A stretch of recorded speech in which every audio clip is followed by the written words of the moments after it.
আসসালামু আলাইকুম দর্শক, আবারও বৃষ্টি। আর এই বৃষ্টির দিনে চলে যাচ্ছি ভাইয়ের বাচ্চাই দিয়ে মাছ ধরার জন্য। আমরা জায়গাটা চয়েস করে নিলাম। এখন আমরা বসানোর জন্য জায়গাটা সমান করে নিচ্ছি। ঘাস দিয়ে আমরা আমাদের বাইরের মুখটাকে আটকে নিচ্ছি। আটকানো শেষ।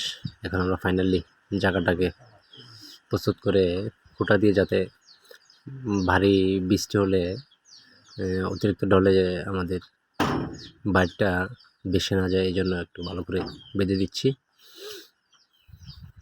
বাঁধা শেষ। এবার আমরা ঘাস দিয়ে এবং মাটি দিয়ে ভালোভাবে আটকে দিচ্ছি, যাতে পানি বাইরে দিয়ে যাইতে না পারে, এবং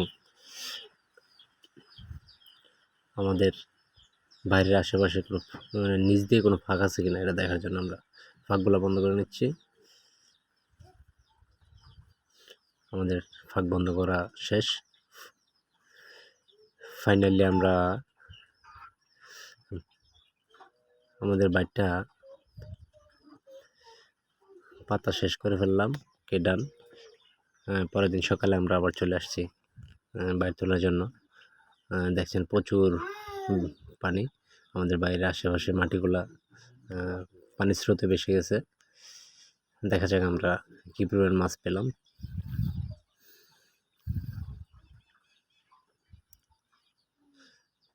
দেখতে পাচ্ছেন আমরা মাছ ডালতেছি। দর্শক, আমরা মাছের তুলনায় কাঁকড়ায় বেশি পেলাম। যারা আমার ভিডিও দেখেন অবশ্যই লাইক, কমেন্ট, শেয়ার করবেন। ধন্যবাদ।